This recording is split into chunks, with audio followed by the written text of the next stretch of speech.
Nomination వేసేయండి మళ్ళీ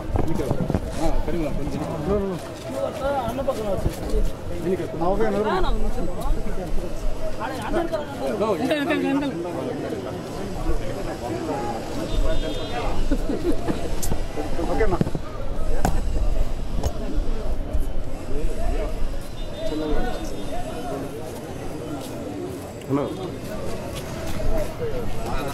మదనపల్లి నియోజకవర్గ అభ్యర్థిగా తెలుగుదేశం పార్టీ మదనపల్లి అభ్యర్థిగా దుమ్మలపాటి రమేష్ అనే నన్ను, రాజంపేట పార్లమెంటరీ అభ్యర్థిగా అక్క సత్యప్రభ గారిని నిర్ణయించిన వెంటనే మదనపల్లి ప్రజలు అటు రాజంపేట ప్రజలందరూ కూడా తమ హర్షధ్వానాలు తెలియజేసి మాకు అభినందనలు తెలిపినారు. అందులో భాగంగా ఈరోజు మేము నామినేషన్ వేస్తున్న సందర్భంగా మదనపల్లిలో ఈరోజు వేలాది మంది స్వచ్ఛందంగా ఈరోజు తరలి వచ్చి ఇటు అసెంబ్లీ అభ్యర్థిగా నన్ను, రాజంపేట అభ్యర్థిగా అక్క సత్యప్రభ గారిని ఆశీర్వదించి ఈరోజు నామినేషన్కు పంపుతున్న మదనపల్లి నియోజకవర్గ ప్రజలందరికీ పేరు పేరున కృతజ్ఞతలు తెలియజేసుకుంటూ వారికి శిరస్సు వంచి పాదాభివందనం చేసుకుంటామని చెప్పి తెలియజేసుకుంటూ ఈరోజు మదనపల్లిలో ఎటువంటి సమస్య వచ్చినా ప్రజలందరికీ పూర్తి స్థాయిలో అర్ధరాత్రి పూట వచ్చి సమస్యను తెలియజేసినా వారికి అందుబాటులో ఉంటాము. వారి రుణం తీర్చుకోలేదని చెప్పి ఈరోజు మీ అందరి తరపున మీ అందరి సమక్షంలో తెలియజేసుకుంటున్నాం.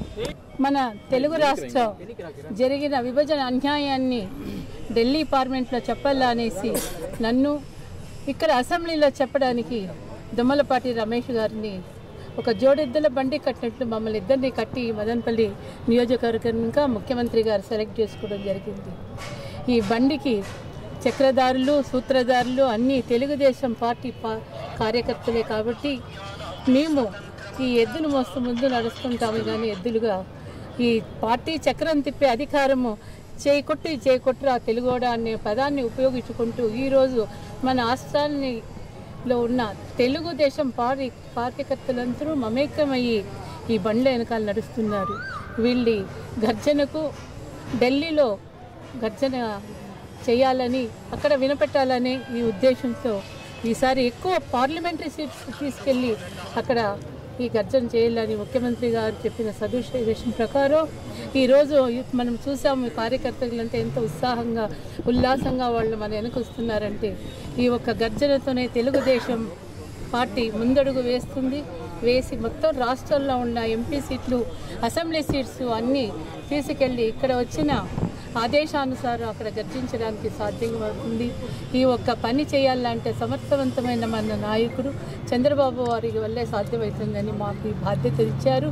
మేము ఈ మదనపల్లిని ఇంకా కూడా ఈ 2 సీట్లు తెలుగుదేశం ప్రజలు ఇంకా గెలుచుకొని వెళ్ళి వీళ్ళు మమ్మల్ని అక్కడ సేవ చేయడానికి ముఖ్యమంత్రి గారికి కానుక ఇస్తున్నారు. ఈ కార్యక్రమంలో పూనుకున్న తెలుగుదేశం పార్టీ కార్యకర్తలకు అందరికీ మేము శిరస్సు వంచి నమస్కరిస్తున్నాము.